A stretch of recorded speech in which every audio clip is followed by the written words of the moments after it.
Tout le monde commence à saturer des applications de rencontres. Tinder a perdu un tiers de ses utilisateurs en 3 ans. Bumble a vu son cours s'effondrer de 94% depuis son introduction en bourse. Et le groupe Match, qui possède presque toutes les applis, est en chute libre. Mais ce n'est pas qu'une histoire de chiffres, c'est un malaise générationnel.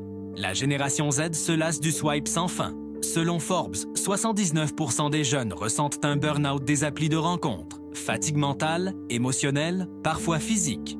Pourquoi? Parce que la séduction moderne n'est pas un jeu. C'est peut-être l'affaire la plus sérieuse de notre vie. Biologiquement, la reproduction style la finalité de notre existence. Richard Dawkins, dans sa théorie du gène égoïste, nous explique que tout ce que nous faisons tourne autour d'un seul objectif, transmettre nos gènes. Et pourtant, on échoue. Aujourd'hui, seulement 76% des Français ont eu un rapport sexuel au cours des 12 derniers mois. Et les 18-24 ans, 28% n'ont eu aucune relation en 2023, 5 fois plus qu'en 2006. Ce n'est pas juste un problème de rencontre, c'est un déclin global du désir. Séries, jeux vidéo, écran, tout concurrence nos relations intimes. Résultat, baisse de la natalité, solitude grandissante, frustration sexuelle. Et bien sûr, les entreprises ont flairé l'opportunité. Le porno génère 100 milliards de dollars par an. OnlyFans a fait 6,5 milliards en 2023.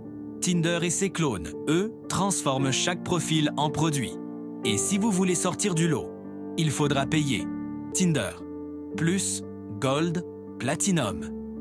Jusqu'à 500 € par mois pour parler à n'importe qui. Le problème, ces applications n'ont aucun intérêt à ce que vous trouviez l'amour. Plus vous désespérez, plus vous restez, plus vous dépensez. C'est une économie de la frustration et ça marche. Mais le vrai problème, ce n'est pas l'argent, c'est la perte de l'humain. Swiper, liker, ghoster. On oublie le visage, le regard, la présence réelle. Emmanuel Lévinas l'explique. Un visage n'est pas juste des traits, c'est l'altérité, l'autre qui nous impose une éthique spontanée. Roger Scruton complète. Le visage révèle la vulnérabilité, la singularité. Il rend l'autre irremplaçable. Les applis de rencontre nous privent de contact où l'amour naît vraiment. Résultat, solitude, incompréhension, frustration.